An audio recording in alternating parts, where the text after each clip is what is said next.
دوستو، آج کے اس پروگرام میں آپ سب کو خوش آمدید، سب کو ویلکم۔ آج جس موضوع پر ہمیں غور کرنا ہے وہ اس کا تعلق اس بات سے ہے کہ قرآن کے اندر جو معلومات فراہم کی گئی ہیں، کیا وہ جدید دور کے علم کا جو معیار ہے جدید دور کا اس پر پوری اترتی ہیں؟ یعنی کیا قرآن ایک قسم کی کتاب علم بھی ہے؟ کتاب ہدایت ہم سب جانتے ہیں کتاب ہدایت ہے، لیکن کیا علم بھی ہے؟ اب یہ سوال پیدا ہوتا ہے کہ علم انفیکٹ کیسے کہتے کسے ہیں؟ بہت سمپل سی ڈیفینیشن یہ ہے کہ وہ معلومات یا وہ نقطہ نظر جو یونیورسلی ایکسیپٹیبل ہوں ان کو ہم علم کہتے ہیں۔ اب قرآن کی فراہم کردہ معلومات کو اگر ہم یہ کہیں کہ وہ علم ہے، یعنی وہ یونیورسلی ایکسیپٹیبل ہے، تو یہ بات اس کا ثابت کرنا خاصا مشکل کام ہوگا۔ اور اگر یہ کہیں کہ یہ نہیں ہے، علم نہیں ہے، تو ہم اس کو بعض اوقات اکثر و بیشتر ڈیروگیٹری قسم کا ایک اسٹیٹمنٹ فیل کرتے ہیں۔ تو اصل میں کہیں کچھ نہ کچھ some thing wrong some where ہمارے انڈرسٹینڈنگ میں، ہمارے فہم میں کہیں نہ کہیں غلطی ہم لوگ شاید کرتے ہیں۔ اس پر آج ہمیں گفتگو کرنا ہے۔ اس سے پہلے آئیے یہ دیکھتے ہیں کہ اگر بہت طائرانہ نظر ڈالی جائے قرآن کے اوپر تو دو طرح کے بیانات، یہ دو طرح کے تھیمز قرآن میں ملتے ہیں۔ ایک تو وہ ہے جو بنیادی طور پر انسان کو یعنی اپنے قاری کو قرآن ہدایت فراہم کرتا ہے، ان کو گائیڈ کرتا ہے۔ تو اس طرح کی جو معلومات ہیں، اس طرح کی جو ہدایتیں ہیں قرآن کے اندر ہیں، وہ اس طرح کے موضوع پر ڈیل کرتی ہیں، جیسے اس کائنات کا جو پیدائش ہوئی ہے اس کا مقصد کیا ہے، انسان کو کس مقصد کے لیے پیدا کیا گیا ہے، اسے کیا کرنا ہے، اسے کیا نہیں کرنا۔ اس طرح کے سوالات اس میں گویا کہ شامل ہوتے ہیں۔ اور انسان کو پیدا کیا گیا، کائنات کو پیدا کیا گیا، گویا کہ ان کا اس کے مقاصد کیا تھے، یہ چیزیں جو ہیں ان سے متعلق ان مقصد کے حصول کے لیے انسان کو کرنا کیا ہے، کیا کرنا چاہیے اس کو تاکہ یہ مقصد حاصل ہو سکے۔ اور یہ ایک قسم کی گویا کہ ہدایتیں ہیں۔ اب وہ ہدایتیں روٹین کی ہدایتیں بھی ہیں، روزمرہ کی ہدایتیں بھی ہیں، وہ اس طرح کی بھی ہیں کہ قرآن یہ بھی بتاتا ہے کہ انسان کا اپنی ذات کے بارے میں کیا تصور ہونا چاہیے، اپنی ذات سے کیا تعلق ہونا چاہیے، انسان کا اپنے معاشرے سے کیا تعلق ہونا چاہیے، اور جس دنیا میں وہ رہتا ہے اس سے کیا تعلق ہونا چاہیے۔ قرآن کا بہت بڑا تھیم اس طرح کی ہدایتوں پر مشتمل ہے۔ تو گویا یہ ایک قسم کا تھیم ہے جو کہ قرآن میں پایا جاتا ہے۔ ایک دوسرا تھیم ہے جس کو ہم یہ کہہ سکتے ہیں کہ سپلیمنٹری تھیم ہے، یعنی بیسک تھیم تو یہی ہے جس کا میں نے عرض کیا، لیکن اس کو بیان کرتے ہوئے قرآن اور مزید بہت سی باتیں کہتا ہے۔ مثلا وہ یہ بھی پتہ چلتا ہے ساتھ ساتھ کہ یہ کائنات کی پیدائش یا کائنات کی ابتدا کس طرح سے ہوئی، یہ بتاتا ہے کہ کائنات کا اختتام کس طرح سے ہوگا، یہ بتاتا ہے کہ حیات کا آغاز کیسے ہوا، لائف کا آغاز اس پلینٹ پر کس طرح سے ہوا، کن مراحل سے گزری وہ، اور یعنی گیا کہ اس میں ارتقاء کیا ہوا، انسان یعنی آدم کیسے پیدا ہوئے، اور پھر آدم کے بعد جو انسانوں کی جو نسل چلی وہ کن مراحل سے گزرتی ہے، وہ اس کی بھی گویا کہ قرآن نشاندہی کرتا ہے۔ قرآن بعض اوقات تاریخ کے حوالے دیتا ہے، بعض اوقات معاشی سطح کی جو سرگرمیاں ہیں، معاشی جو ضروریات ہیں، ان سے متعلق انسان کو ہدایت دیتا ہے، بتاتا ہے اس کے بارے میں۔ کبھی کبھی سیاست کے بارے میں انسان کو کچھ گائیڈنس فراہم کرتا ہے، کچھ معلومات فراہم کرتا ہے، تاریخ کے باتیں بتاتا ہے۔ کبھی اکثر وقت سائنس کے جو بعض حقائق ہیں، یعنی جن کو آج ہم سائنس کہتے ہیں، ان کے بارے میں بھی کچھ وہ انسان کو بتاتا ہے۔ لیکن یہ جو چیزیں ہیں، اس طرح کی جو معلومات ہیں جن کو میں نے سپلیمنٹری معلومات کہا ہے، یہ ایک مستقل موضوع نہیں ہے قرآن کا، لیکن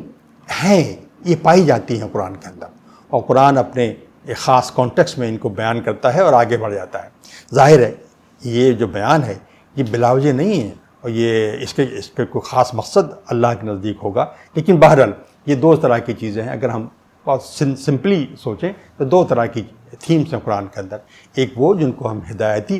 انسان کی ہدایت جن سے ملتی ہے وہ تھیم ہے، اور دوسرے وہ تھیم ہیں جو کہ سپلیمنٹری تھیم ہے اور اس طرح کے موضوعات پر ڈیل کرتی ہیں۔ اب دیکھیے کچھ بیانات قرآن نے دیے جو کہ اس کائنات کی ابتدا سے متعلق ہیں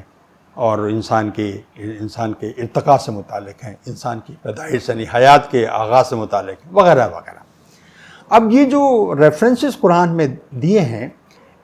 ہم اس کو اس طرح سے سمجھنا چاہیے کہ یہ اصل میں کوئی علمی اسٹیٹمنٹ نہیں ہے، بلکہ بنیادی طور پر یہ کچھ اشارے ہیں۔ ان پر اگر مزید کام ہو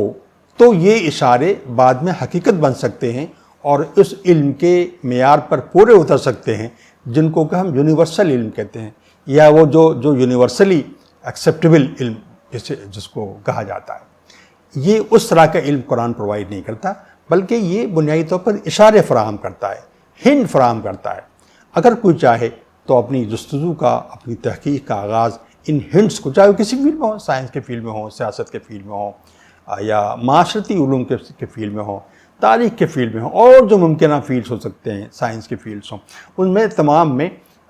یہاں ان ہنٹس کو لے کر وہ اپنی ریسرچ کو، اپنی تحقیق کو، اپنی علمی کاوشوں کو، جستجو کو آگے بڑھا سکتا ہے۔ تو گویا یہ علم نہیں ہوئے بلکہ علم کی طرف اشارے ہوئے، علم کی طرف ہنٹ ہوئے۔ ان کو اس کیٹیگری میں ہم سمجھنا چاہیے۔ ان کو ہم علم نہیں کہیں گے بلکہ علم کے لیے ہنٹ کہیں گے۔ ان کو علم سمجھنے میں ان لوگوں کو جو کہ قرآن کی حقانیت پر ایمان رکھتے ہیں، ظاہر ان کے لیے کوئی مسئلہ نہیں ہے، لیکن یہ ان کا اس کو اگر وہ یونیورسلی ایک بات کلیم کرنا چاہیں گے تو یہ یونیورسلی ایکسیپٹیبل نہیں ہوگی، یہ یونیورسلی اس کو علم نہیں مانا جائے گا۔ تو یہ بات بہت واضح رہنا چاہیے۔ ایک بات تو یہ ہے۔ دوسری بات یہ ہے کہ ذرا بڑی قابل غور ہے، یہ کہ جس زمانے میں یعنی قرآن نازل ہو رہا تھا اور اس سے قبل کے زمانے میں آپ ذرا غور کریں کہ جو انسانی زندگی کی جو صورتحال تھی، تو اس میں انسانی زندگی بنیادی طور پر سیلف کے اراؤنڈ گھومتی تھی، انسانی ذات کے اراؤنڈ گھومتی تھی۔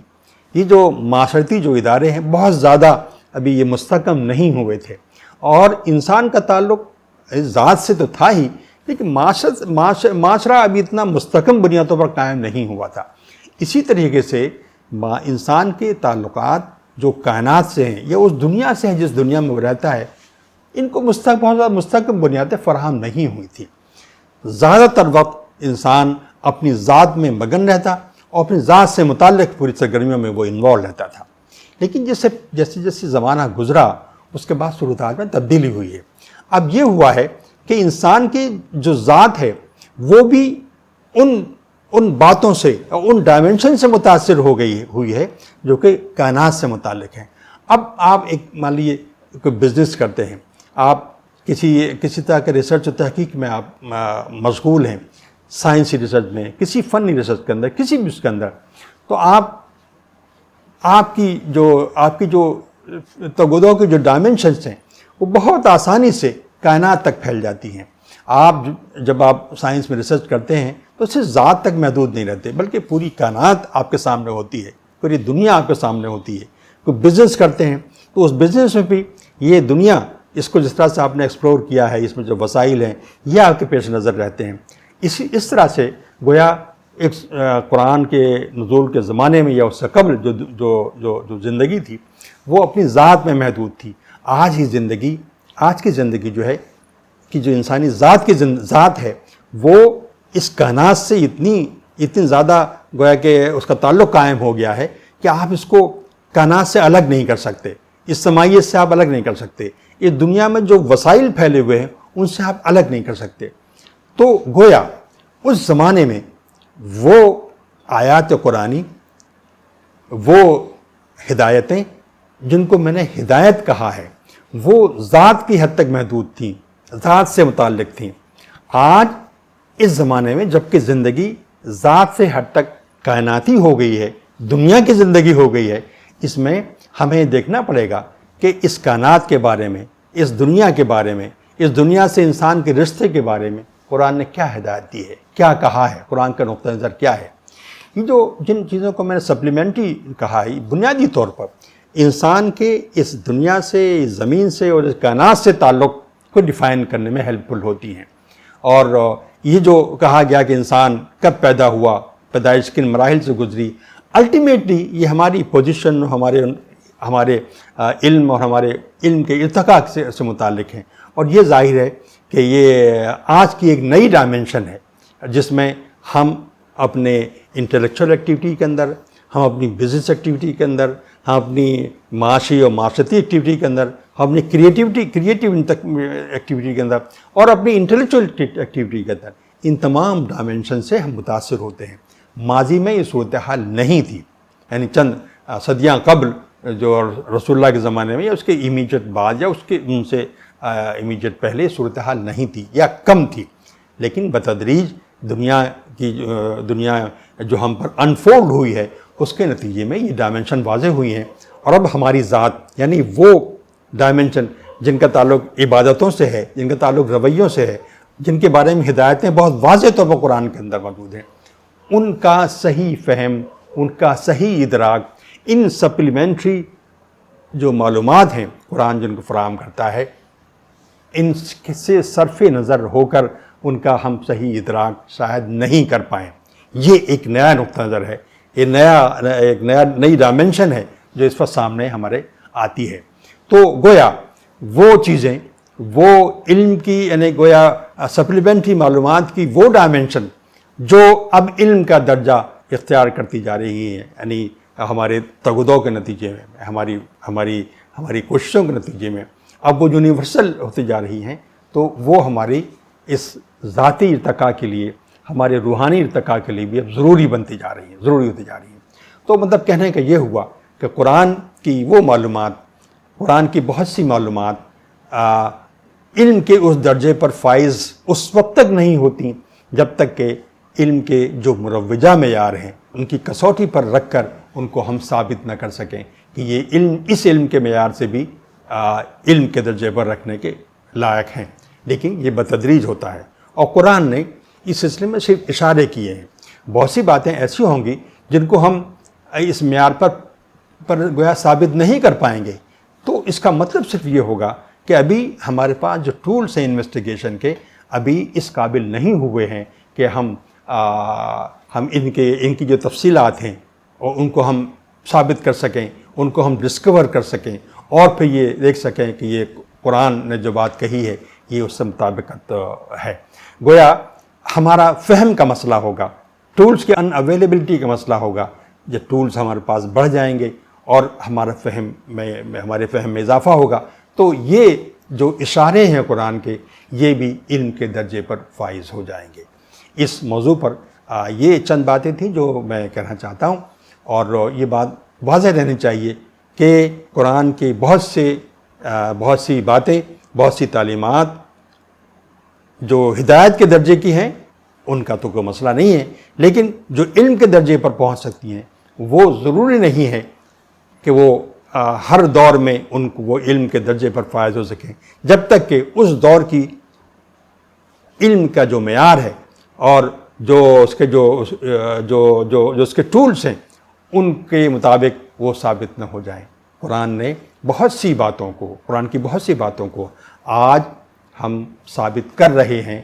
سائنس ثابت کر رہی ہے کہ وہ اس علم کے معیار پر بھی پورا اترتا ہے یا اتر سکتا ہے. لیکن ابھی اس سلسلے میں کوششیں بہت انفینسی میں ہیں. جب یہ کوششیں پھیل جائیں گی، بڑھ جائیں گی تو Quran ultimately will become not only a book of hidayah but also a book of knowledge, a book of علم. کتاب علم کے معیار پر بھی قرآن پورا اترے گا. اس وقت تک ہمیں اپنے فہم کی جو لیول ہے، کہ اس کی جو لمیٹیشنز ہیں، اس کا ہمیں احساس ہونا چاہیے. اللہ ہمارا اور آپ کا حامی و ناصر ہو.